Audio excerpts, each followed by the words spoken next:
anybody's going to come in, but I'm going to make this short, sweet, to the point. I'm at home. I know that I haven't been around, been MIA. I know Across by Teresa has probably kept you updated a little bit what's been going on. And I want to thank each and every one of you that sent my family and I prayers and birthday wishes for me.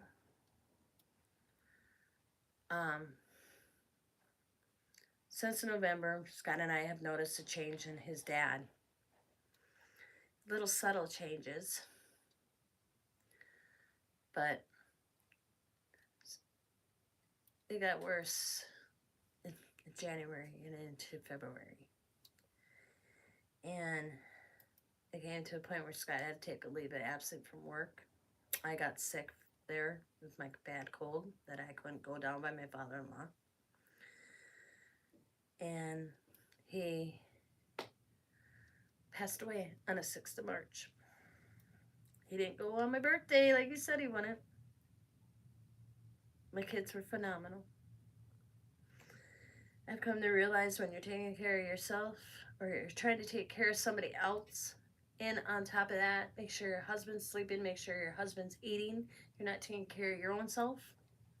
My kids realized that.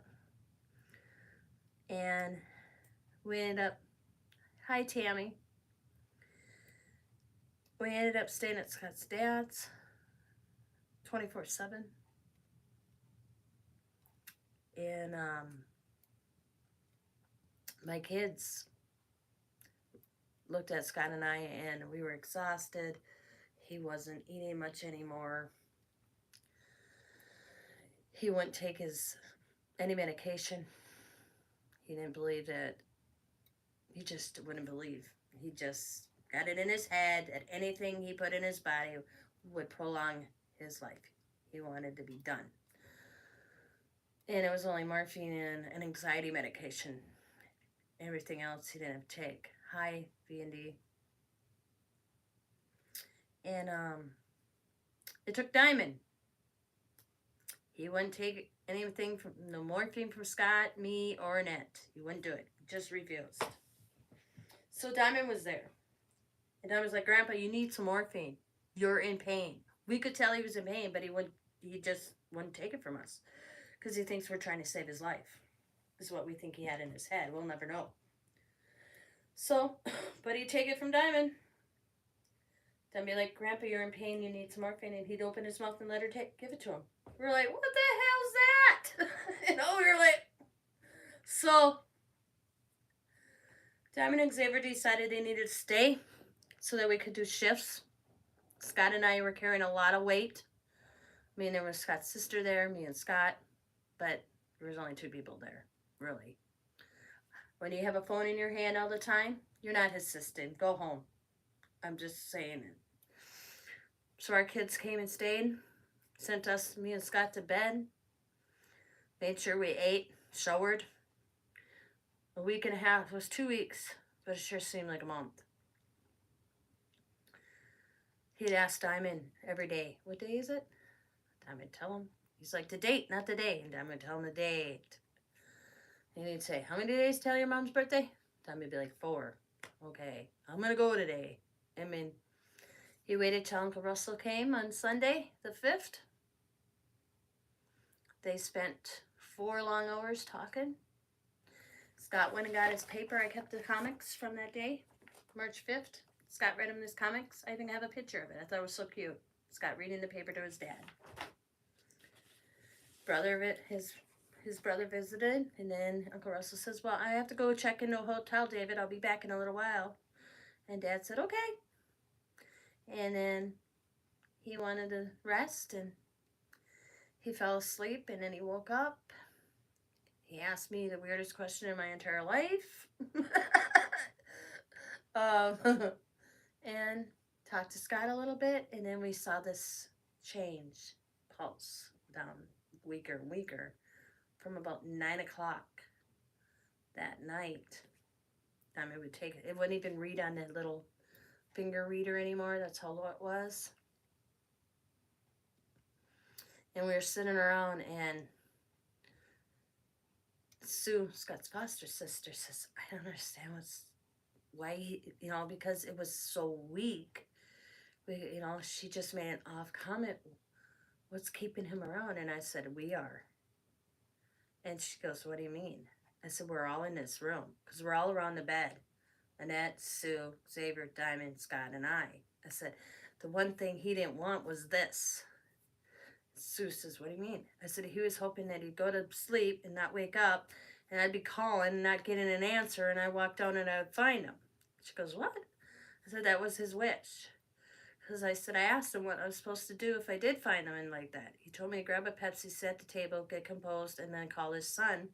And then once Scott got there, call 911. So we all looked at each other and we stepped out of the room. And we all discussed to go back to the shifts. The kids sent me and Scott to bed.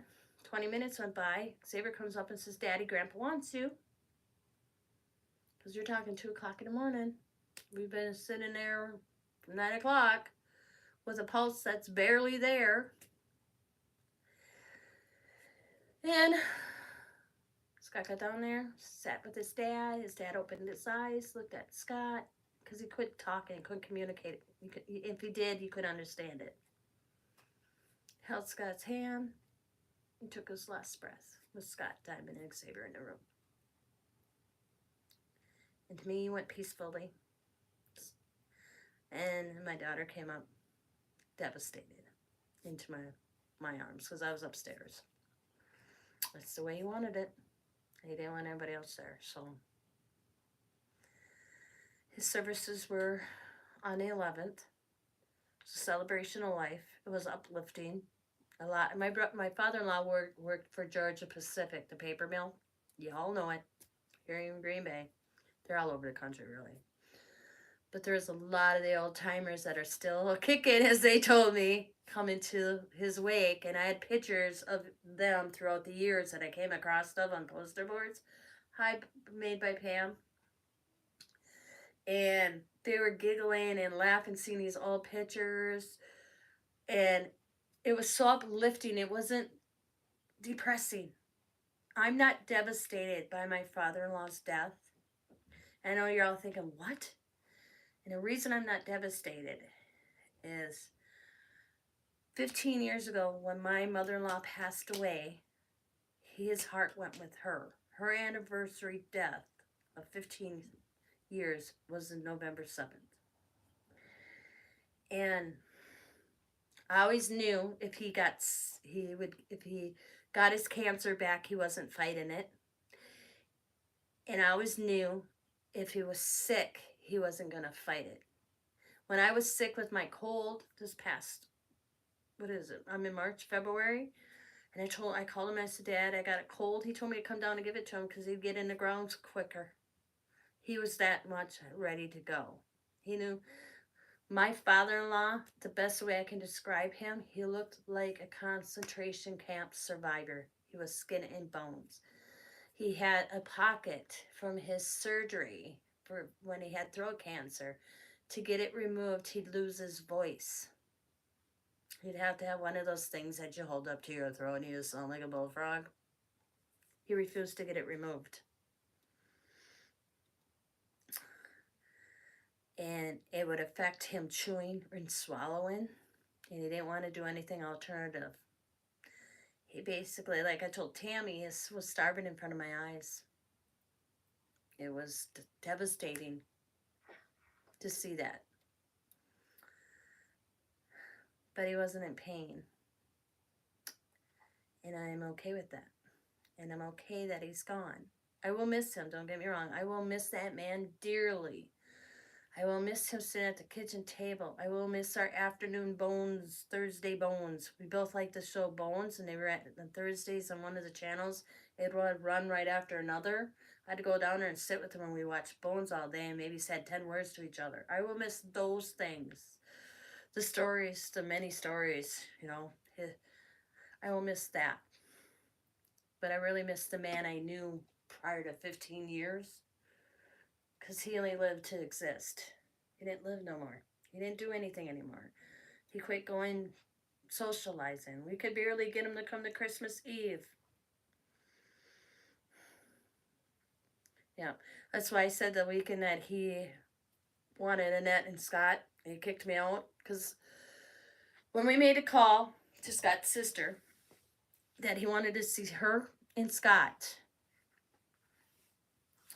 So they spent the weekend, Saturday, Sunday, and I asked Dad, when can I come back? Because he literally told me how to get out. Because he's mad because I showed up Saturday, and I'm like, I come in to wash their bedding, and I said I'm going to get a start on it. I said, and if I'm not finished, I'll let Annette know, and then I'll go home. He's like, okay, you just need to leave when she gets here, Tina. I don't mean to be mean to you. I'm like, no, I get it. He wanted to spend that weekend with his kids, Scott and Annette. I said, when can I come back? And he's like, Monday. So I was back Monday. I gave him his weekend. He didn't see me at all. And I think that's what he wanted. And once he got that, we saw steps. Just unity came in on that Monday. And then it seemed slow. But it was, you think about it, Monday to Monday. It was only a week. Because the hospice told us when she got Dad settled and put in his bed, we sat around the kitchen table as a family and discussed things. She told us straight up, it could have been a week, it could have been 3 months. He could be in this state. We weren't sure. So she says we need a long-term plan. And that's where me and Sue were coming in, because Annette and Scott only had so much time off work that they could take.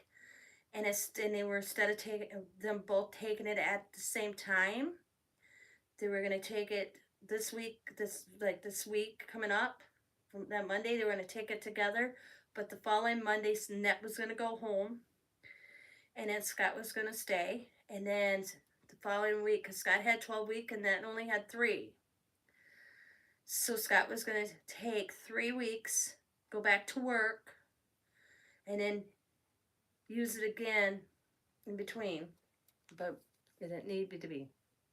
I said that man made up his mind. But I'm home. We're home. We came because we've been at Scott's dad's because he fell one time when Scott wasn't there, and it's not any of my sister-in-law's fault.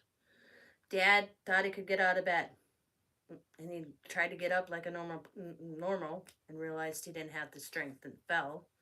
And she couldn't get him up on her own. Me and Scott are home. So that was it. Scott's like, I guess I'm sleeping here. So I packed up the bedding and we went to Dad's, which is only 6 houses that way. So we were constantly there. I was run back for things, but I was sleeping there. And I'll tell you, I think last night was the first time I got a full night's sleep in my own bed. Because you're never the same when it's not your bed. Because Scott, we made a promise to my mother-in-law that we would always take care of Dad until his last breath. Well, we took care of Dad until we laid him to rest next to Mom. Because Sunday, we had Dad's funeral on Sunday, or Saturday. We had his wake, his funeral, and then we had a meal. But burial was yesterday. Well, once we got the funeral done on Saturday, Scott and I slept Sunday. But I let Scott sleep. I couldn't sleep. I'm so worried about him that I'm not sleeping myself. Well, then we had his burial yesterday. And then we came home. We went back to his dad and then came back here. And I was in that bed at 8:30 last night, and I woke up at 9 o'clock this morning. That's the longest I've slept in 2.5 weeks. It was 3 hours here, 2 hours here. But I thought I'd just come out and let you know. I was trying to do a video all afternoon, kind of an update, what's going on. And I started crying, and then it stopped. So I thought, I'm just going to go live. I'll just go live. If I cry, I cry. If I laugh, I laugh. Because the thing I know is my father-in-law would not want me crying. He'd just want me to do normal Tina. As he told me when we were talking one night when I was on bed. He called it babysitting watch, as he would tell me. Are you on the babysitting watch? And I'd be like, yep, it's my turn. Scott's sleeping and it's sleeping. And he says, are you still crafting? And I'm like, no, I can't, I couldn't concentrate to even color, guys. That's how this was. And he told me, well, after I'm gone. And I said, yeah. He goes, you go get back in your routine. I don't want you to be depressed or be sad. He didn't want any of that from us. I want us to live. And that's, Scott goes back work tomorrow. And I said, oh, I'll try my best. And he says, I don't want to hear try your best, do your best. So I said I would. But, we're going to go through our moments. I think the funniest thing and this guy's made that, I got a warped sense of humor. So Scott's dad passes away on Monday. My birthday is on Tuesday. So I wake up Tuesday. We're still at Scott's dad's. You have to understand, my father-in-law wouldn't let me clean anymore since like November. I could tidy up, but he wouldn't let me clean. So there are cobwebs in the corner, and it had been driving me crazy, but he wouldn't let me do it. So it was easier not to do anything than to have an argument. That's the stages we were in. So I wake up Tuesday to a vacuum cleaner. And I walk down and look at Scott, and I'm like, what are you doing? And he says, I'm getting these cobwebs. He goes, that have been bugging you. And I'm like, you're worried about cobwebs now? I'm like, what the? We're at Dad's. And he was sucking them up with the vacuum cleaner. And he did the whole house. He did the downstairs and the upstairs. And one moment I'd hear the vacuum and he would be crying, and next moment he was back sucking up cobwebs. And I laugh because I've been teasing him. I've been finding a couple he missed. I'm like, you missed cobweb there. I didn't get that area, That's how Scott was Tuesday the day after his dad died. I was watching him and I'm sitting at the kitchen table, and Diamond showed up and she's like, what's he doing? I'm like, getting cobwebs, cleaning. Because I said to him, I said to Scott, I said, once you're done here, will you go home and do our house? I told him.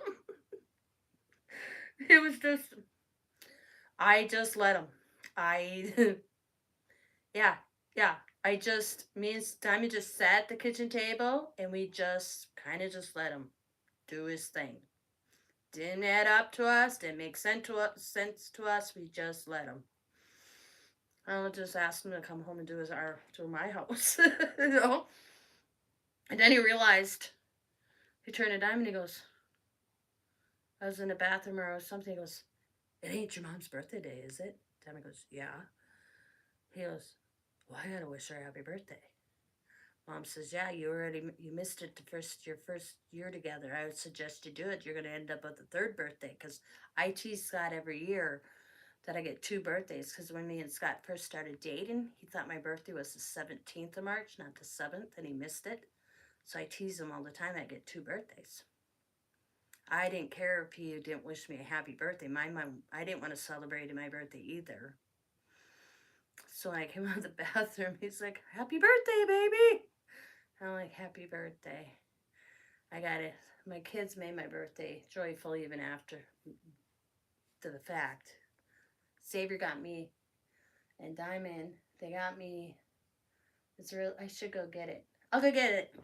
I'll be right back. I'll go get it.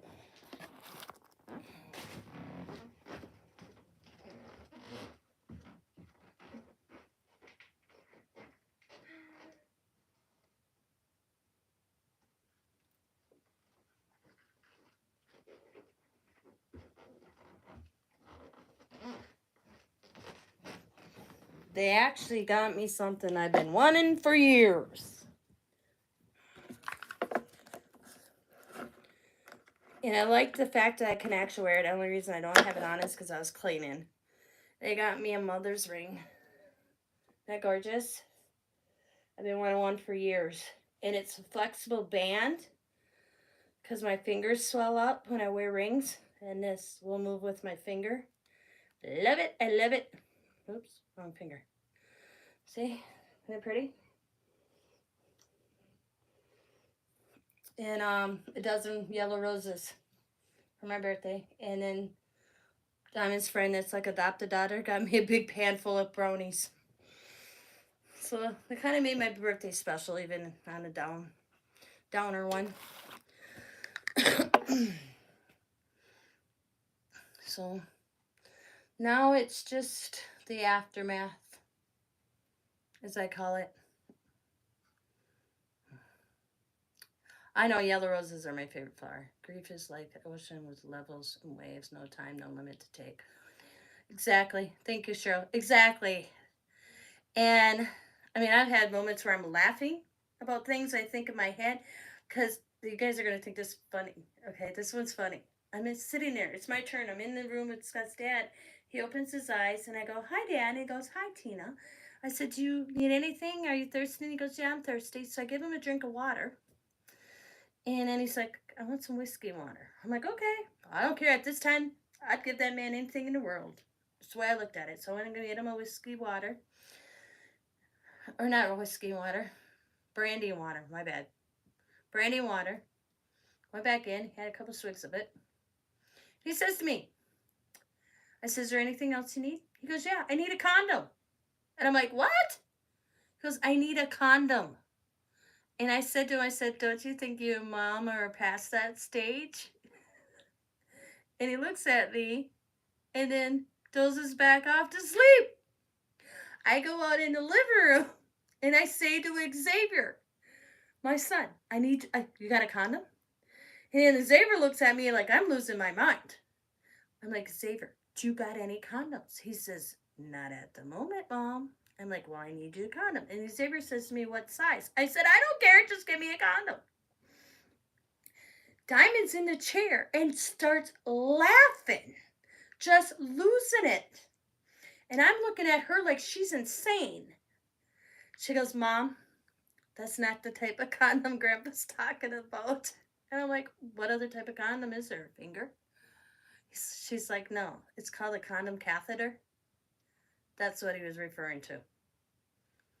I didn't know such thing existed. I learned something new. But you know what I did? I still got my grandfather-in-law condom. I stuck it in his pocket. Because I was like, I don't know. Are you sure that's what he wants?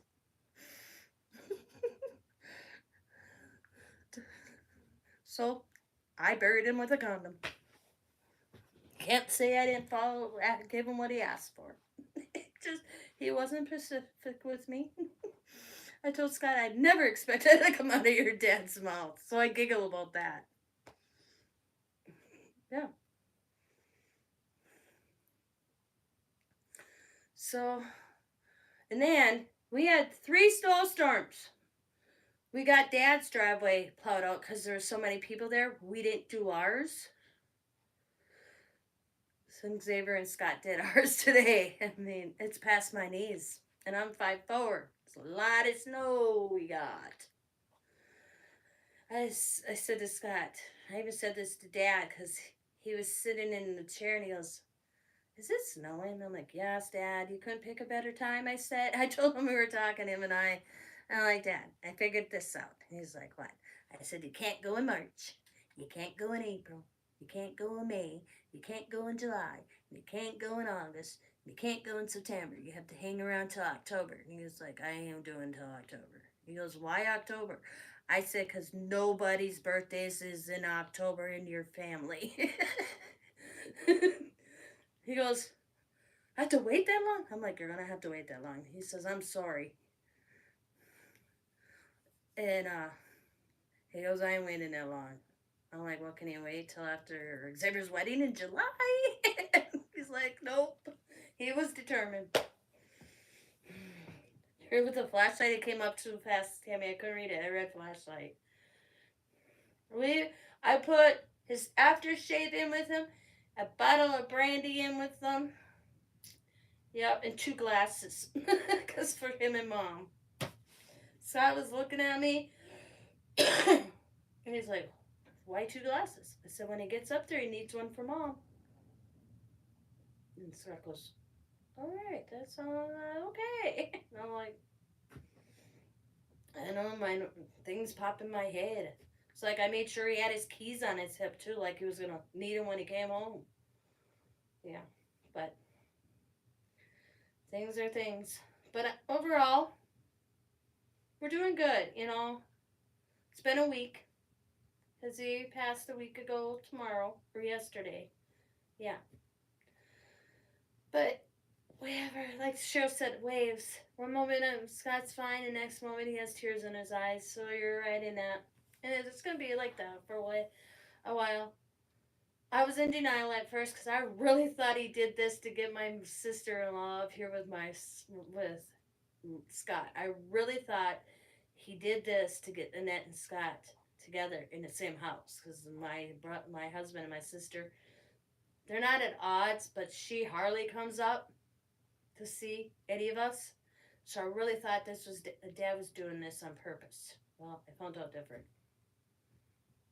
Cause I was like, yeah, she'll come up, Dad will visit, he'll snap right out of this, cause me and Dad stuff, by both suffered from like winter depression. I don't remember seasonal depression, so I thought maybe that was it. Well, it wasn't.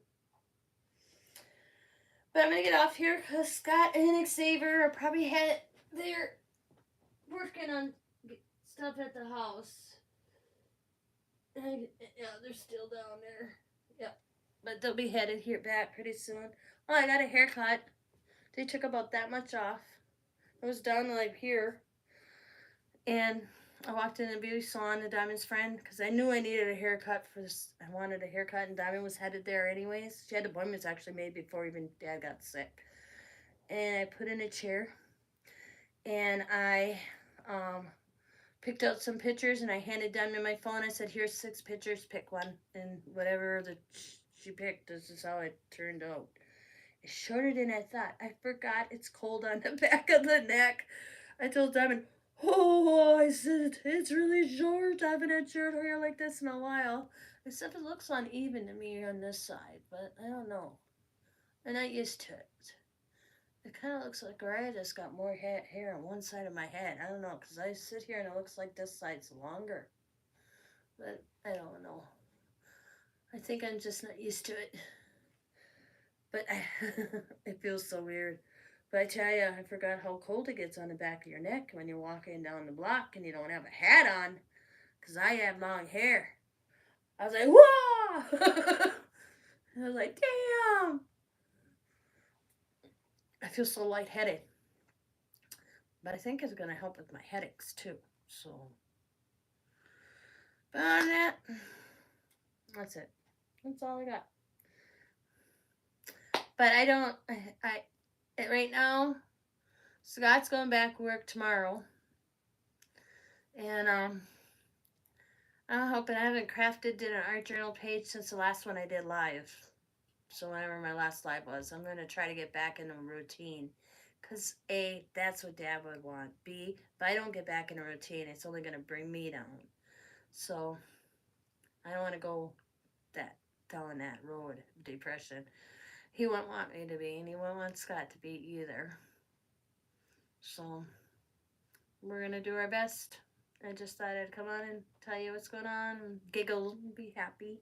Like I said, I've been trying to do this video all afternoon and I couldn't get through it because I started crying. So I thought I'm just going to go live and do it and see where it takes me. But I am very proud of my children. I even posted about it because I went to bed and got a full night's sleep the night they sent me and Scott to bed. I felt Scott get up at like 4 o'clock and I was up at 6. And when I got downstairs, our children were on the living room floor, wrapped up in their blankets they used when they went to Scott's parents and spent the night. And Scott's dad was in a recliner, and I took a picture and they're all sleeping. And Scott said he told them to go up to the spare bedroom, because in the big bedroom up at Scott's dad is a full-size bed.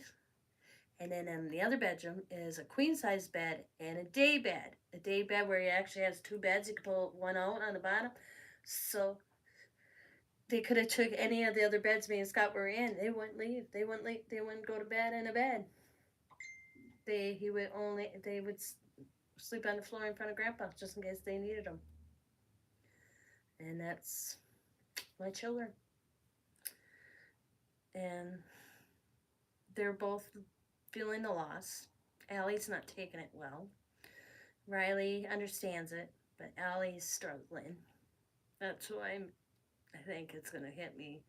Because the thing is when we have family meals here, if I would cook here, the kids would argue to see who'd bring double G. That's what they called my father-in-law. It's great double G for great grandpa. The plate I made. They would walk with Scott's dad or Sam down to Scott's dad and give him the plate from dinner that right after I'd serve, and I'd make him a plate, and then they'd run it down. I think that's what's when it's really gonna little moments like that. And the first time I have a family dinner here, and they don't see me make that plate for Scott's dad, or they're like, "Hey, where's Double G's plate?" I think that's when it's really gonna go boom to me. Because right now my mind is set to, funeral, burial, get home. Because I wanted to come home. I needed to be home. There's too many reminders right now at Scott's dad's house. I wanted to be in my own space. Worry about my husband. Worry about my children. You usually end up worrying less about yourself when you're worried about somebody else. So, baby steps. So I don't know when I'll be back live. I think if I do come back live, I'll probably go on with Lisa. Whoo! Sorry. Who's Lisa? I don't know who Lisa is. I'll probably go live, probably with Teresa. There we go. Teresa. If I do go live. I don't know when. Hi, honey. I don't know when TNT Mixed Media Fridays will be back on. Like I said, I need to get back into my routine. Get back into swing of things a little bit. And go from there. And that's it. That's all I got. See, my baby girl Diamond's on here. I'm very proud of her.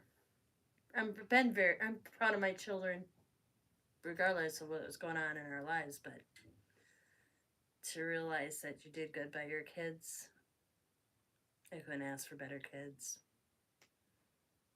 They've been phenomenal, making sure Scott and I are okay. And we are the parents. And I looked at the Xavier, and I'm like, yeah, but I should be asking you if you're okay. And he's like, not this time, Mom. That's what he said to me. He's trailing my husband right now like he's a puppy dog, like he's like 4. And I've been watching him all afternoon. It's funny. Watching my adult son and my husband out shoveling together. And I can picture that when my son was little. And I love you too, Dimey. And they were snow blowing, and Scott standing aside watching his son snow blow the rest of the snow in our driveway. Also, we are adults versus children. Yeah, that's true too. You're my children, but you're adult children. But it warmed my heart today a little bit with everything going on. So a lot of Jews don't know, and I'm not going to share. I just wanted to give you an update about my father-in-law passing. There's more details I'm not sharing on here. It's personal. But to see my son and my husband today, it warmed my heart. It really did. He took a day off. Xavier took another personal day just to be here for his dad today. And to watch them out there working together and not having that tension of, because once in a while when Xavier hit that age when you want to teach him, he'd argue with Scott, and I'd go, because I'd be like, oh, can't you, he's like the typical I know better than dad attitude when he's like 16, not 26, to see something I know Scott taught him to actually be working. I was like, hallelujah. And Scott's a perfectionist when it comes to snow blowing and where you put the snow and all that because of the space we're in. And He just let Xavier do it. He didn't. And I was really like, oh. Plus, Xavier knew. I heard my phone, but I don't know where my phone is. Oh, there it is. Aw, baby Boo Bear. Bubba Bear. Bubba Boy. Hi. Hi, Coda Bear. Hi, Coda. I know you're in there. He just texted me on his new phone. It's Bubba Boy 21. That's him. That's cute. I think yeah. Nana, I'm watching your live. Bubba Boy. Bubba Boy. Bubba Boy. So, family is everything. Make sure you hug your kids and your grandkids. It means a lot. They know I love my grandkids know I love them. My children know I love them. But to be going through a family loss, it's the steps, it's the end's near. To have your children step in, take control a little bit. Because I tell you, my daughter can be bossy. I didn't realize my son could be as bossy too. Yeah. But they're phenomenal. I'm so proud of them. I've always been proud of my kids, but I was so proud of them this last week and a half. So proud. And my husband's lost. He's angry, but lost. And that's part of mourning, the grief. Like I said, the first day was funny. He's sucking cobwebs with the vacuum cleaner and all that, and then crying. And the next thing he is back. Yeah, I was sending video clips to Diamond and pictures. I'm like, I don't know what. I'm like, I'm just sitting here watching your dad do his thing. I do know, I just let him do his thing. I did tell him, can you get naked so I can watch you? The naked housewife, the naked husband cleaner. And he's like, and then he'd laugh at me. I'm not cleaning naked. I'm like, well, I've done it. Why won't you? And, I was trying to be funny. But I've been on here a half an hour. I'm going to get off and wait for them to get back to see what we want to do for dinner. Because this chick's getting hungry. And they've been going steady since 9 o'clock, 10 o'clock this morning. There's no stopping those two at the moment. I want to get things done. So I will talk to y'all later. Like I said, I'll probably go live with Teresa. Or you never know. Scott goes back to work. Who knows what type of mood I'll get in tomorrow. You never know. But you won't see me like this again for a while. So, as always, be happy, be kind, be safe, be funny, be crafty, and bye for now. Thanks for listening, guys. And have a good Wednesday tomorrow. I have to catch up on my days. Bye, everybody.